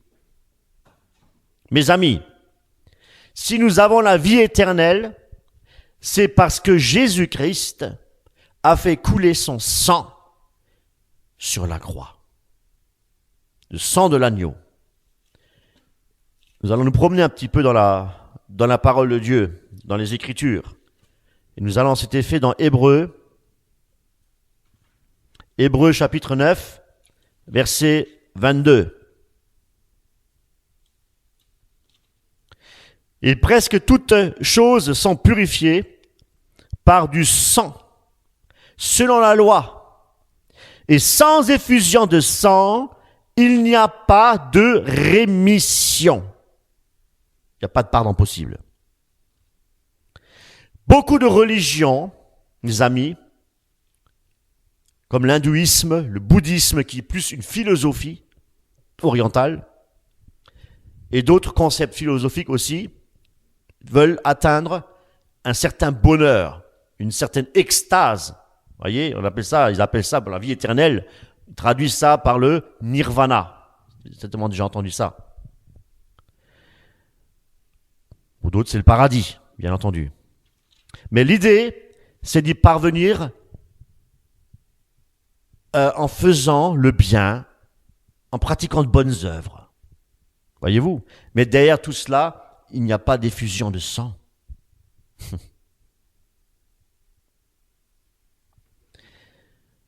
Comme aussi pour le judaïsme, l'islam, notez bien que Jésus-Christ n'est pas au centre de leur doctrine. Même s'il y a effusion de sang d'un animal. Tout ça, ce sont des choses anciennes. Voici l'agneau de Dieu, mes amis, qui ôte le péché du monde. C'est Jésus-Christ qui a versé son sang, voyez-vous. Pour Jésus-Christ, pour les hindouistes, les bouddhistes, Jésus-Christ est un grand yogi. Jésus-Christ, pour les musulmans, est un très grand prophète, voyez-vous. Mais il n'est pas le Fils de Dieu. Il n'est pas le Fils de Dieu. Il n'est pas Dieu. Il n'est pas le tétragramme. Il n'est pas Yahweh. Parce que Jésus-Christ est le Yahweh de l'ancienne alliance, de l'Ancien Testament. Je le précise pour les témoins de Jéhovah. Jésus-Christ est Yahweh de l'Ancien Testament. Le tétragramme, c'est Jésus-Christ, mes amis. Jésus-Christ est Dieu. Chers témoins de Jéhovah, sachez-le. Et je vous enseigne la vérité. Amen. Oui. Celui qui a vu le Fils a vu le Père. Merci mon frère. Cela dit, toutes ces philosophies, toutes ces religions, ils n'ont pas cette notion du rachat par le sang. À savoir, ils ne connaissent pas la valeur et l'efficacité qui réside dans le sang de l'agneau, dans le sang de Jésus. Le sang pur. Si Jésus-Christ n'était pas Dieu, son sang n'aurait aucune efficacité. Vous comprenez ce que je veux dire? C'est le sang de Jésus versé sur la croix qui nous rachète. C'est le sang pur de l'agneau, le sang qui efface toute transgression et toute iniquité. Le sang qui nous justifie. Mes amis les témoins de Jéhovah. Si ce n'est pas le sang de Dieu, ce n'est pas possible. Les religions orientales parlent de paix. Paix dans le monde. Alors que selon Colossiens, chapitre 1, verset 20, qu'est-ce qu'il est dit? Jésus a fait la paix avec quoi? Par le sang de la croix. Et rien d'autre. Pas par les œuvres que l'homme puisse faire, les plus belles œuvres qu'il puisse faire. Jésus a fait la paix par le sang de la croix. Le sang précieux de Dieu. Aucune religion, même, en pratiquant les belles œuvres, comme je le disais, ne peuvent trouver le chemin de la réconciliation avec Dieu. Aucun. Aucun. Déjà, mes amis, il y a un seul chemin.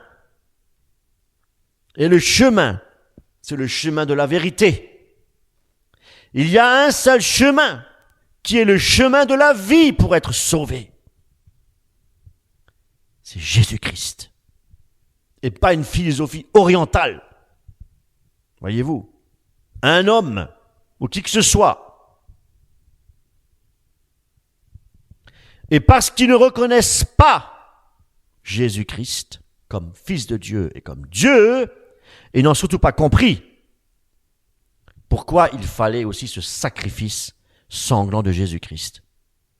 Eh bien, ils sont perdus. Ils sont perdus, mes amis. Et ce n'est pas moi qui le dis, ce sont les Écritures, c'est Jésus-Christ lui-même qui le dit. Jésus-Christ lui-même. La vérité, pour être réconcilié avec le Père et expérimenter le pardon total, il faut un sacrifice sanglant. C'est pourquoi nous allons parler de la puissance du sang de Jésus-Christ ce matin. Maintenant, j'aimerais vous dire quelque chose de très important. Il faut déjà, quelque part, savoir que la puissance de Dieu ne se manifeste pas là où la puissance du sang de Jésus n'est pas confessée.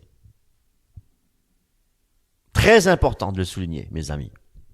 Comprenez bien que si le sacrifice sanglant de Jésus-Christ n'avait pas été offert, eh bien le Saint-Esprit n'aurait jamais été envoyé et vous n'aurez jamais pu devenir le temple du Saint-Esprit, la demeure de Dieu. Voyez-vous? Ça aussi, il faut le savoir. Maintenant, ce qu'il faut aussi savoir, c'est pourquoi il y a tant d'opposition et même de haine par rapport au sang de Jésus. Vous savez, il y a beaucoup de sectes religieuses. Il y a beaucoup de mouvements charismatiques même, qui ne prêchent plus la croix, qui ne prêchent plus l'efficacité du sang et du sang de Jésus-Christ. La réponse, elle est simple, c'est que nous sommes rachetés au travers du sang de Jésus-Christ. Satan, il y a bien une chose qu'il hait. Même le mot hait ne suffit pas. Hein? En ignominie, il déteste, il hait. C'est le sang de Jésus-Christ. À plus grande forte raison, devons-nous nous couvrir du sang de Jésus-Christ. Alléluia, le sang de Dieu. Parce que le sang de Dieu le condamne. Parce qu'avec le sang de Dieu, Jésus-Christ l'a détrôné. Parce qu'avec le sang de Jésus-Christ, tout pouvoir, toute autorité satanique a été détruit sur la croix et exposé en public. Mes amis, c'est ça la vérité. Le sang de Jésus-Christ dérange Satan. Moins on parle du sang de Jésus, plus il est content. Plus il peut lui agir dans les cœurs qui n'ont pas été enracinés par la vérité, par l'évangile de Christ, par les Écritures.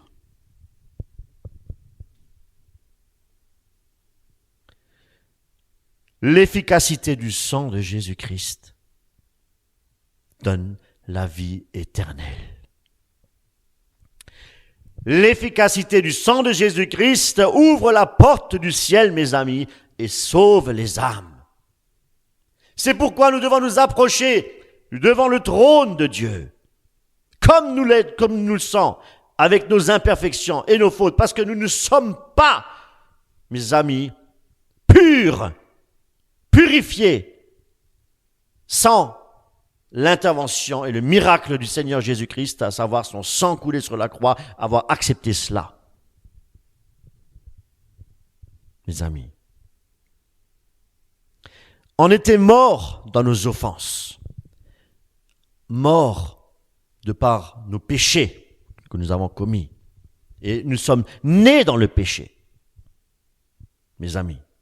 Et Marie, la mère de Jésus-Christ, est née dans le péché, mes amis.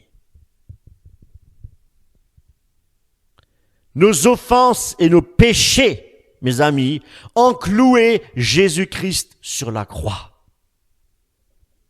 On parle toujours des Juifs. Hein? Mais nous aussi, nous l'avons cloué.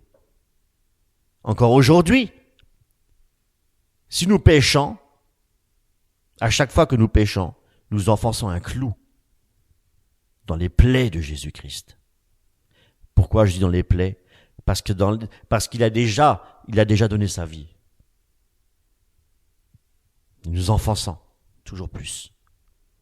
Et chaque fois que nous péchons, le Seigneur se retire, voyez-vous, parce qu'il hait le péché. Et c'est pourquoi nous avons cette grâce de revenir au trône de Dieu par l'activité et la puissance du Saint-Esprit qui nous ramène à la repentance, mes amis. Amen.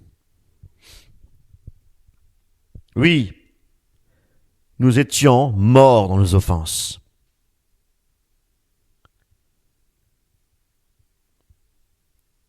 L'acte de nos péchés, mes amis, c'est-à-dire toute la liste des péchés que nous aurions déjà pu commettre depuis notre naissance jusqu'à aujourd'hui, et encore ceux qui viendront malheureusement, eh bien, je dirais plutôt depuis la naissance jusqu'à notre mort, voilà. Eh bien, cet acte-là, de tous ces péchés, de cette liste de péchés, mes amis, est-ce que vous savez où elle se trouve, cette liste de péchés? Vous savez? Elle est clouée sur la croix. Elle n'existe plus. Jésus-Christ a cloué cela sur la croix, tout au péché. Il a pris ça sur lui en buvant cette coupe, mes amis. Comprenez cela? Vous n'êtes plus sous la condamnation, mes amis. Tu n'es plus sous la condamnation. Oh, j'ai péché. Jésus-Christ est mort pour toi. Est-ce que tu comprends cela? Tu n'es plus sous la condamnation de Satan. Mais lui, il veut te faire miroiter, il veut te faire croire que tu es une personne mauvaise et que tu pêches. Mais oui, nous sommes mauvais et nous péchons tous les jours. C'est pour cette raison que nous avons besoin de la grâce de Dieu tous les jours. Mais nous avons la foi en Jésus-Christ, car c'est par la foi que nous sommes sauvés. Par grâce que nous sommes sauvés, par le moyen de la foi. C'est la foi en Jésus-Christ qui nous sauve, mes amis. Le sang, le sacrifice, l'efficacité du sang, je vous répète, donne la vie éternelle et ouvre la porte du ciel. Tout était payé. Et Dieu ne nous voit plus comme des pécheurs, condamnés. Parce qu'il n'y a plus de condamnation pour ceux qui sont en Jésus-Christ, nous dit la parole de Dieu. Mais il nous voit justifiés. Non pas que nous sommes justes par nos efforts, mais Jésus-Christ, par son sacrifice sur la croix, Dieu a justifié. En fait, de par Jésus-Christ, nous sommes justifiés. Comprenez? Nous sommes justes aux yeux de Dieu par ce que Jésus-Christ a obéi à son Père et a donné sa vie pour nous. C'est pourquoi nous devons adorer Jésus-Christ, adorer Dieu pour ce qu'il a fait pour nous. Il a payé le prix fort pour tes péchés, pour mes péchés, pour le monde entier, pour tous ceux que Dieu attire. Amen. Dieu nous a attirés à lui. C'est une grâce, mes amis. Si tu as la foi en Jésus-Christ, la foi est un don de Dieu. Sache-le. Va chez ton voisin et parle-lui voir du Seigneur Jésus-Christ. Essaye. Tu verras bien que beaucoup n'ont pas la foi en Jésus-Christ. Ils n'ont pas ce don de Dieu. Ils n'ont pas, ils n'ont pas cette grâce, mes amis, que nous avons. Non pas qu'ils sont condamnés à aller en enfer. Non. Nous devons leur apporter l'évangile et prier pour ces âmes-là. Pour que les écailles des yeux tombent, pour qu'ils voient la vérité, pour qu'ils voient Jésus-Christ. L'œuvre expiatoire de la croix, pour qu'ils voient le sang de l'agneau couler pour leurs péchés, pour nous délivrer de la colère de Dieu à venir, mes amis. Nous ne sommes pas justes. Il n'y a pas un seul juste sur cette terre, nous dit la parole. C'est pourquoi nous avons besoin de Jésus-Christ. Parce que Jésus-Christ n'est pas venu pour les justes, Jésus-Christ est venu pour les pécheurs. Alléluia. Pour les gens de mauvaise vie. Jésus-Christ est venu pour les prostituées. Oui, mais les Juifs, mais c'est une prostituée. Comment peux-tu parler avec une prostituée? Vous connaissez l'histoire, ils sont tous retirés. Si quelqu'un n'a jamais péché, qu'il lui jette la première pierre. Qui c'est qui t'est resté? La pécheresse et Jésus-Christ. Et Dieu lui a dit, va et ne pêche plus. Elle a été sauvée, mes amis. Les derniers seront les premiers et les premiers seront les derniers. Attention, c'est ce que Jésus-Christ dit. Ne vous voyez pas comme supérieurs aux autres. Parce que vous menez une vie paisible, bien. Oh, je suis pas comme lui, là. Lui, il a des problèmes avec ceci, avec cela. Hein? Non, attention. Parce que ce sont les hypocrites qui raisonnaient comme ça. Hein? Ils se mettaient en coin de rue, priaient. Ah, je suis pas comme lui. Hein? Moi, je prie. Voyez-vous. Attention, les hypocrites, les pharisiens. Attention, le cœur de l'homme est mauvais par-dessus tout. Personne n'est meilleur que quelqu'un d'autre. Personne. Nous sommes tous à la même enseigne. Nous avons tous un cœur mauvais, mes amis. Et nous avons tous besoin de la grâce de Dieu pour que le cœur soit changé. On était morts dans nos offenses. Oui. Et nos péchés. Et sur la croix, Jésus-Christ a effacé tous nos péchés. Nous sommes considérés devant Dieu comme justes.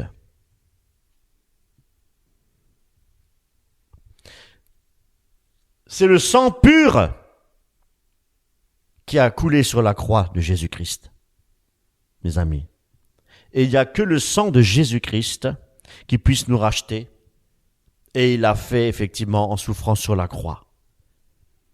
Et notre punition, Jésus-Christ l'a acceptée. Il s'est fait pécher pour nous. Et de ce fait, il a tout effacé. Tetelestai. Tout est accompli. Tout est payé.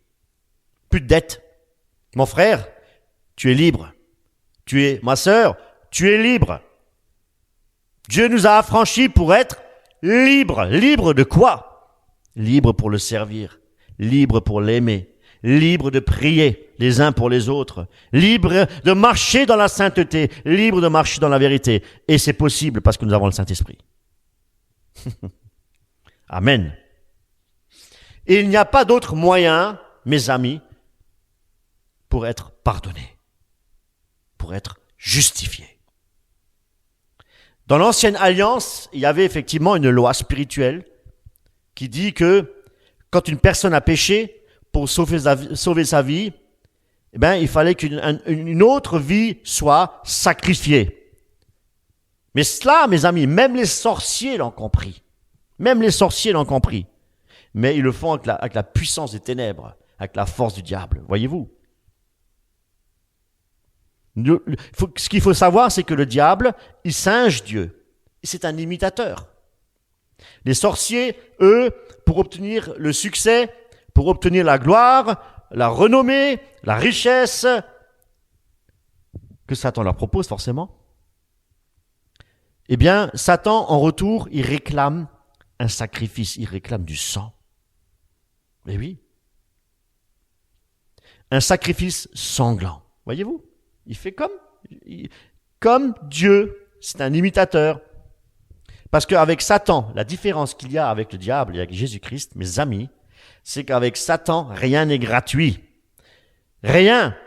Avec lui, on ne peut pas négocier. Eh bien, malheureusement, Florent Pagny, ce chanteur, s'est trompé avec cette chanson-là. Hein? Avec lui, on peut négocier. Hein, Florent Pagny. Repens-toi, Florent Pagny. Viens à Jésus-Christ. Le Seigneur, il ouvre grand ses bras pour toi, pour te sauver. Parce qu'il t'aime aussi. Viens à lui, il est vivant. Comprenez bien, mes amis, Pour qu'une vie soit sauvée, il faut qu'une autre vie soit sacrifiée. C'est une vérité, hein? Et je suis perdu à cause de mes péchés. Et c'est pourquoi Jésus-Christ a donné sa vie à ma place pour libérer de mes péchés. Pour me libérer des péchés. Voyez-vous?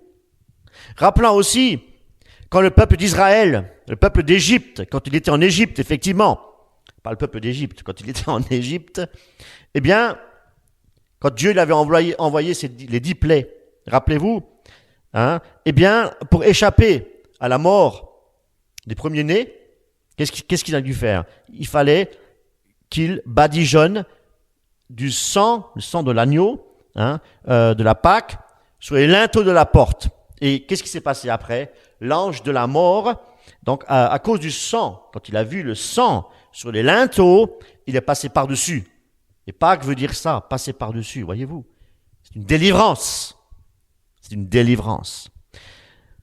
Exode, on va dans Exode, hein. Exode 12. Exode 12, verset 13. Exode 12, 13, il est dit quoi? Il est dit, et le sang vous sera pour signe sur les maisons où vous serez. Et je verrai le sang, et je passerai par-dessus vous, et il n'y aura point de plaie à destruction au milieu de vous, quand je frapperai le pays d'Égypte. Et aussi, sur le propitiatoire, mes amis, du lieu très saint, quand il y avait le jour des propitiations, hein, c'est-à-dire le jour du pardon, eh bien, il fallait offrir un animal, et le sang devait couler effectivement sur l'autel, mais ce sang qui était versé ne pouvait pas ôter le péché. Je parle de l'ancienne alliance, hein, l'animal, hein, quand on versait le sang, quand on présentait l'animal sur l'autel, ce sang-là ne pouvait pas ôter le péché. C'était en fait pour commémorer les péchés des hommes. Voyez-vous? Pour leur rappeler qu'ils sont pécheurs. Aussi, la loi du Sinaï ne pouvait pas non plus justifier l'homme devant Dieu. Parce que selon Romains 3,20, il est dit quoi? La loi donne la connaissance du péché. La loi donne la connaissance du péché. Donc, quand il y avait effectivement ce pardon-là, c'était un pardon pour reconnaître que le peuple était un peuple de pécheurs. Voyez-vous? L'ombre des choses à venir. Voici l'agneau qui ôte le péché du monde. Ce n'est plus un animal, c'est Jésus-Christ, c'est Dieu lui-même. Alléluia. Celui-ci ôte le péché du monde pour nous ramener la admirable lumière dans la présence du Seigneur. Voyez-vous, Dieu travaille le cœur de l'homme. Et qu'est-ce qui est dit aussi de David? David, je vais en prendre psaume. On va prendre le psaume 51.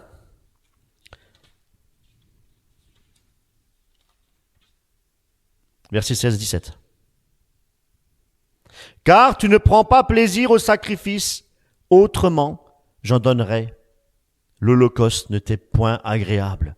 Les sacrifices de Dieu sont un esprit brisé. Ô Dieu, tu ne mépriseras pas un cœur brisé et humilié. Voyez-vous. Verset 17. Les sacrifices de Dieu sont un esprit brisé, et tu ne mépriseras pas un cœur brisé et humilié. Fais du bien de ta faveur à Sion, bâtis les murs de Jérusalem. Alors tu prendras plaisir aux sacrifices de justice, à l'holocauste et aux sacrifices qu'on brûle, tout entier. Alors on offrira des taureaux sur ton autel. Nous voyons ici que David, c'est un homme de la foi, un homme de foi, vraiment. Il savait que pour être pardonné, il fallait passer déjà par la repentance et aussi confesser ses iniquités. Amen. Notez que les sacrifices étaient importants parce qu'ils étaient nécessaires Comme je le disais, c'était pour rappeler leur condition pécheresse, tout simplement. Et en fait, ce sacrifice, il couvrait les péchés en attendant le sacrifice parfait qui est Jésus-Christ lui-même. Voyez-vous? Et Jean-Baptiste, plus tard, quand il a justement dit « Voici l'agneau qui ôte le péché du monde. » Amen. Ça fait 3 fois que je le dis, mais je le répète, c'est très important. Parce que c'est l'agneau de Dieu qui ôte le péché du monde. Ce n'est pas une religion qui ôte le péché du monde. Ce n'est pas en suivant le pape que vous allez être libéré. Voyez-vous que votre péché va être pardonné. Ce n'est pas en vous confessant chez un curé. Ce n'est pas cela qui va ôter le péché. Voyez-vous? Ce n'est pas en se confiant dans l'homme que le péché va être ôté. Mais les Écritures nous enseignent, voici l'agneau, de Dieu qui ôte le péché du monde. Il n'y a pas d'autre chose qui peut enlever le péché du monde. Le sang des animaux n'ont pas pu faire pour purifier les péchés des hommes.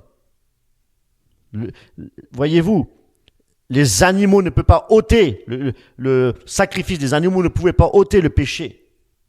Voyez-vous, seul le sang de l'agneau immolé, sans défaut, sans tache ni ride, a pu accomplir cette œuvre glorieuse, celle de nous laver, de nous purifier, d'ôter le péché et de nous pardonner toute iniquité. Et pourquoi? Pourquoi le sang de Jésus-Christ? Parce que c'est le sang parfait, parce que Jésus-Christ est Dieu, mes amis.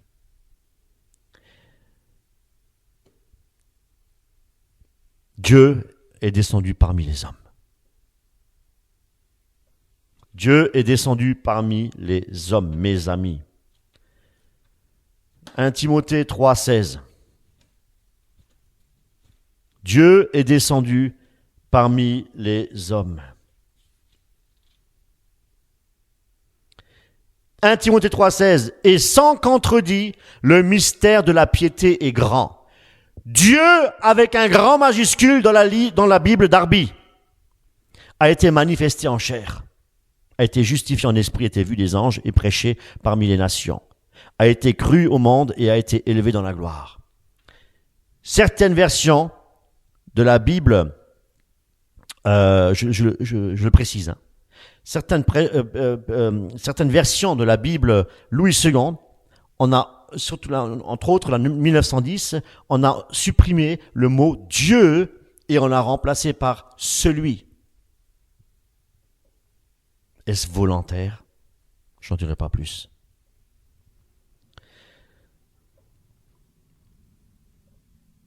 Psaume 49, 7. Psaume 49. 7. Qu'est-ce qu'il est dit? Il est dit que un homme ne pourra en aucune manière racheter son frère, ni donner à Dieu sa rançon. Voyez-vous? Car précieux est le rachat de leur âme, et il faut qu'il y renonce à jamais. Un homme ne peut pas sauver un autre homme. Un homme ne peut pas racheter un autre homme. Pourquoi? Parce que l'homme n'est pas Dieu. Parce que l'homme n'est pas Dieu, tout simplement. La Bible nous enseigne que Dieu est saint. Et si nous sommes saints, des assemblées de Dieu, si nous sommes des saints, c'est parce que Jésus-Christ a payé le prix fort sur la croix en versant son sang. Son sang nous a justifiés. Donc nous sommes devenus saints. De par le sacrifice de Jésus-Christ. Pas par nous-mêmes. On ne devient pas saint en faisant des bonnes œuvres, mes amis. On ne devient pas saint en faisant des miracles et des guérisons. Et c'est à tort qu'on appelle les évêques dans l'Église catholique romaine des saints. C'est à tort. Mais on n'a pas besoin de les appeler des saints, mais d'une manière qu'on puisse les prier, qu'on puisse les invoquer, qu'on puisse, voyez-vous, c'est ça que je veux. Nous sommes tous des saints dans le sens où nous sommes justifiés par le sang de Jésus-Christ. Comprenez cela, mes amis catholiques. Merci. La Bible nous enseigne que Dieu, je disais, est saint. Et si Dieu est saint, qu'est-ce qui se passe? Il ne peut pas voir le péché. Et s'il ne peut pas voir le péché, qu'est-ce qu'il doit faire? Le péché doit être jugé. Eh oui. Et le péché ne peut pas être pardonné sans qu'il y ait effusion du sang. Il faut que le péché soit condamné, mes amis. Et la seule façon de condamner, c'est l'agneau de Dieu qui a été prédestiné, nous dit la parole de Dieu, avant la fondation du monde, et que Dieu nous a donné, oui, Dieu nous a donné son Fils unique pour nous être pardonnés, pour être purifiés de tous les péchés. Mais c'est une grâce, mes amis. Gratuit. Et tout cela, merci mon frère, et tout cela gratuitement. Zéro. Gratuit, voyez-vous. Oui, on n'a pas besoin de payer quoi que ce soit, voyez-vous. Hein? Il n'y a pas de péché véniel ou de péché mortel, mes amis. Parce que même les péchés véniels, qui signifient les péchés de surface, péchés pas graves, voyez-vous, pas graves. Mais ce sont des péchés. Tous les péchés sont graves, mes amis. Il n'y a pas de petits, de grands péchés. La Bible, elle est claire. Romains 3, 23. On y va. Romains 3, 23. Romains. On y va. Romains 3. Prenez avec moi, mes amis. Prenez le temps de lire, de scruter les Écritures, mes amis. Romains 3, 23. Qu'est-ce qu'il est dit là? Il est dit, car il n'y a pas de différence, car tous ont péché et n'atteignent pas à la gloire de Dieu, mes amis. C'est ça la vérité. Il n'y a pas de petits, de grands péchés. Dieu, il a pris les petits péchés, il a pris les grands péchés. Et les petits nous condamnent et les grands nous condamnent, mes amis. Parce que c'est le péché qui nous condamne. Mais regardez la suite. Étant justifié gratuitement par sa grâce, tout n'est que grâce. Que veut dire grâce? Grâce veut dire faveur imméritée. Par la rédemption qui est dans le Christ Jésus, lequel Dieu a présenté pour propitiatoire, comme nous l'avons vu avec le peuple d'Israël, par la foi en son sang, le sang de l'agneau, afin de montrer sa justice, à cause du support des péchés précédents dans la patience de Dieu. Voyez-vous. Afin de montrer, dis-je, sa justice dans le temps présent, en sorte qu'il soit juste, écoutez bien maintenant, et justifiant celui qui est de la foi de Jésus. Le juste vivra par la foi, mes amis, non pas en pratiquant de bonnes œuvres. C'est d'abord la foi. C'est d'abord la foi qui nous justifie devant Dieu. Les œuvres en découlent, mes amis, automatiquement par la puissance du Saint-Esprit. Parce que Dieu nous a aussi, quelque part, pour pratiquer de bonnes œuvres que Dieu a préparées d'avance. Restons dans la volonté de Dieu, mes amis. Romains 6, 23. Qu'est-ce qu'il est dit en Romains 6? Prenez la parole de Dieu, prenez les Écritures. Romains 6, 23. Car les gages, j'aime bien cette version-là. Car les gages du péché, c'est quoi? C'est la mort. Mais le don de grâce de Dieu, c'est quoi? C'est la vie éternelle dans le Christ Jésus, notre Seigneur. La vie, c'est bien de préciser ça. C'est la vie éternelle dans le Christ Jésus. C'est la vie en Jésus qui est la source, voyez-vous, qui jaillit. Amen, notre Seigneur.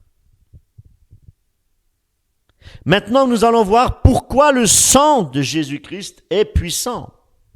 Déjà, j'aimerais vous dire qu'il n'y a rien de magique dans le sang de Jésus. Rien. Hein? Beaucoup de charismatiques invoquent le sang de Jésus-Christ comme s'il s'agissait d'une formule magique.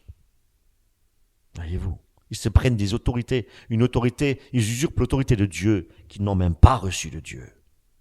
Voyez-vous, quand on parle du sang de Jésus, on parle de quoi? On parle de l'œuvre expiatoire sur la croix, mes amis. Son sacrifice sanglant. C'est ça. Si on saisit bien cela, et on reconnaît la valeur précieuse du sang de Jésus-Christ, eh bien, nous pouvons évoluer spirituellement parlant. Nous pouvons grandir en maturité. Voyez-vous? Grandir dans la foi. Parce que dans le sang de Jésus-Christ, il y a vraiment tout pour vivre une vie chrétienne et une vie victorieuse, mes amis. Nous devons savoir que le sang de Jésus est puissant aussi parce qu'il est une offrande à Dieu. Il est une offrande à Dieu. Prenons Éphésiens. Allez, on va dans Éphésiens. Éphésiens chapitre 5.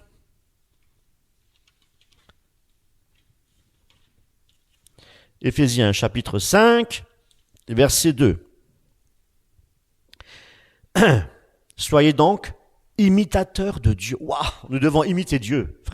Frère, ma sœur, tu dois imiter Dieu et pas les hommes. Et tu dois marcher dans l'amour, il y a marqué. Comme aussi le Christ nous a aimés, il s'est livré lui-même pour nous, comme quoi? Comme offrande et sacrifice à Dieu, en parfum de bonne odeur. Il s'est livré lui-même pour nous, comme offrande et sacrifice à Dieu. Il s'est sacrifié à Dieu dans l'obéissance pour sauver toute l'humanité. Et pas que les élus, hein. La double prédestination de Calvin n'est pas correcte pour sauver le monde entier. C'est pourquoi nous devons aller évangéliser. Parce que s'il est mort que pour les élus, nous n'avons plus besoin d'aller évangéliser. Vous comprenez? Ça tient pas la route. Marchez dans l'amour, comme aussi Christ a aimé et s'est livré lui-même pour nous. Comme une offrande et un sacrifice à Dieu, en parfum de bonne odeur. Nous devons marcher dans l'amour de Jésus-Christ. Parce qu'il est notre modèle, nous dit la parole de Dieu. Il est l'exemple parfait. Un sacrifice de bonne odeur. Pour nous, nous devons aimer notre prochain comme nous-mêmes. Jésus a fait beaucoup plus que cela. Jésus a fait beaucoup plus que cela. Il s'est livré lui-même à Dieu pour nous. Voyez-vous? Et c'est cet amour-là que nous devons imiter. Soyez mes imitateurs. Il faut rester dans le contexte. Imitateur de quoi? Reste de Dieu. Dans quoi? Le contexte. Imiter Dieu dans la marche, dans l'amour et dans le sacrifice. Que nos corps soient un sacrifice, voilà, vivant pour Dieu. Dans ce sens-là, nous devons imiter Dieu. Parce que Jésus-Christ était un sacrifice de bonne odeur. Et cet amour-là, mes amis, que nous devons imiter, un amour qui devrait nous conduire à nous sacrifier pour nos frères, pour nos sœurs, pour notre prochain. C'est cela, le parfum de bonne odeur. Et non pas manifester des miracles et des guérisons. Viens chercher ton miracle, viens chercher ta guérison. Non pas pour manifester de l'amour pour les ouailles, pour les fidèles, pour les frères et sœurs, mais pour se remplir les poches, pour avoir une renommée. Voilà. Et une autorité qu'ils n'ont point, que Dieu n'a jamais donnée. 1 Pierre 4. Allez, on va dans la parole. 1 Pierre 4, verset 8. Qu'est-ce qui est dit là? Veillez et priez. Mais avant toute chose, ayant entre vous un frère fervent, car l'amour couvre une multitude de péchés. Waouh! Car l'amour couvre une multitude de péchés. Et à combien, étant hospitaliers les uns envers les autres, sans murmure, suivant que chacun de vous a reçu quelques dons de grâce, employez-le les uns pour les autres. Alléluia. Le sang de Jésus-Christ a pu satisfaire le cœur du Père. Jésus qui est l'offrande. Jésus est l'offrande, voyez-vous, à Dieu pour nous racheter. Jésus-Christ est l'offrande à Dieu pour nous racheter. Un sacrifice sans défaut, qui accomplit toute la loi de Dieu. Il a accompli toute la loi de Dieu, mes amis. Et il a aussi accompli toute la volonté de Dieu. Tout cela, il a fait pour nous pardonner. Donc, un homme ne peut pas accomplir toute la loi de Dieu. Un homme ne peut pas satisfaire le cœur du Père. Un homme ne peut pas offrir une offrande à Dieu, une offrande parfaite à Dieu. Il n'y a que le sang de Jésus-Christ, l'offrande parfaite. Un sacrifice sans défaut, qui soit capable de nous laver et de nous purifier de tous nos péchés. Voyez-vous le sang de l'agneau, combien il est important de prêcher la croix.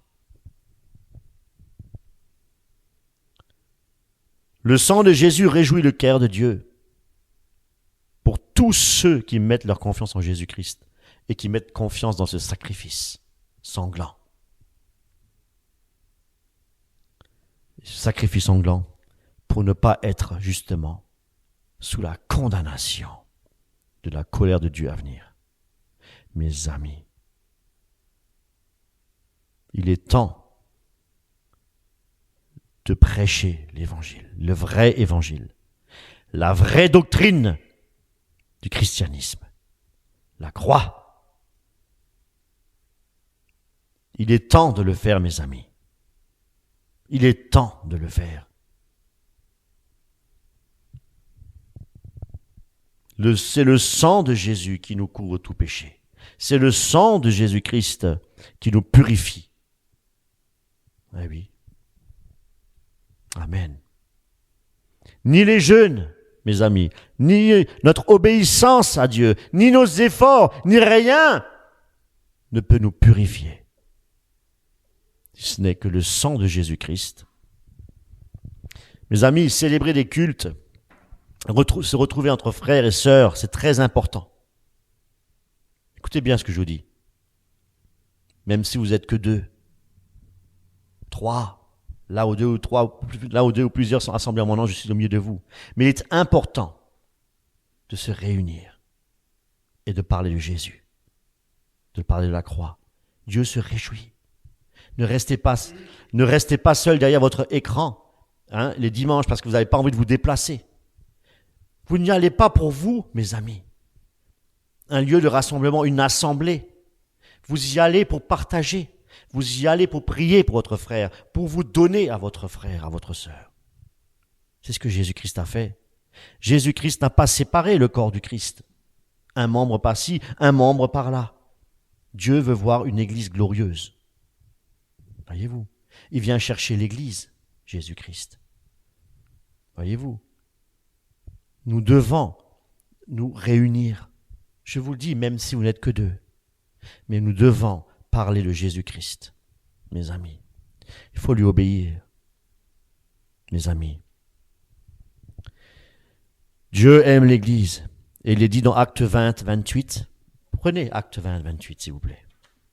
Il faut prendre la parole, il faut lire les Écritures. Pas besoin d'écran géant, là. Venez avec vos Bibles sous le bras dans l'église, mes amis. Aujourd'hui, on vient avec un portable et ça fait plus de bruit qu'autre chose. Ça dérange l'assemblée, mes amis. Venez avec votre Bible en main, mes amis, et laissez votre portable à la maison. On n'a pas besoin de ça à l'église. Acte 20, 28. Prenez donc garde à vous-même et à tout le troupeau, au milieu duquel le Saint-Esprit vous a établi surveillant, pour paître l'assemblée de Dieu, laquelle il a acquise par le sang de son propre Fils. Il a acquise l'assemblée, l'Église, il l'a acquise par le sang de Jésus-Christ. Et c'est pour cette raison-là aussi qu'il faut se réunir, pour prendre la scène, pour nous rappeler Dieu de ce sacrifice sanglant, de nous rappeler pourquoi il l'a fait, mes amis.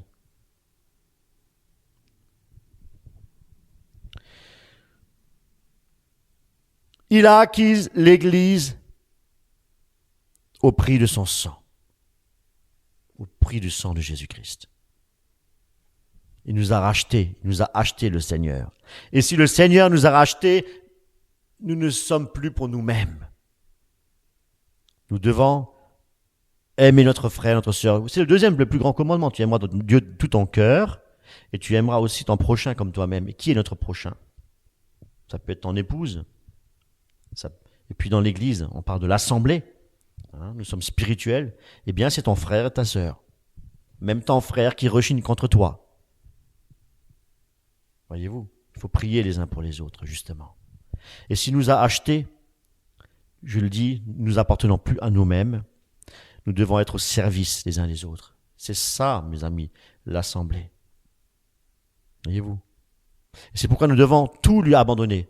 Lui abandonner notre vie, notre propre volonté, même notre corps. Parce qu'il dit dans la parole de Dieu que le corps est le temple du Saint-Esprit. Notre corps ne nous appartient plus, il appartient au Saint-Esprit. Voyez-vous? Nous devons tout lui abandonner, nous vider pour qu'il puisse lui nous remplir du Saint-Esprit. Parce qu'il est écrit dans la parole de Dieu, soyez remplis de l'Esprit. Donc si nous devons être remplis du Saint-Esprit, nous devons nous vider de tout ce qui n'est pas à la gloire de Dieu, mes amis. Il est venu nous racheter. Il est venu nous racheter de quoi? De la servitude. Il est venu nous racheter de l'esclavage de Satan, du péché et de la crainte de la mort. Voilà. Hébreux 2:15, pardon. Allons dans Hébreux 2:15, s'il vous plaît. Hébreux 2:15, qu'est-ce qu'il est dit là-bas? Hébreux 2:15, et qu'il délivra tous ceux qui, par la crainte de la mort, étaient pendant leur vie assujettis à la servitude. Oui, voyez-vous. Amen. Toutes les bénédictions, mes amis, nous sont offertes grâce au rachat de son sang précieux. Et c'est pourquoi nous pouvons dire que nous sommes sauvés par grâce, pas par nos œuvres, mais par grâce, parce que nous sommes des grands pécheurs, mes amis. C'est au moyen de la foi, nous dit la parole de Dieu, au travers de son sacrifice volontaire, au prix de son sang. Nous pouvons que adorer, glorifier Dieu pour cette vérité, mes amis, et aussi la propager autour de nous, mes amis. C'est un cadeau si merveilleux, mes amis. Toute la gloire ne revient que à notre Seigneur Jésus-Christ. Jésus-Christ crucifié, glorifié, assis à la droite du Père. Soyez richement bénis. Amen.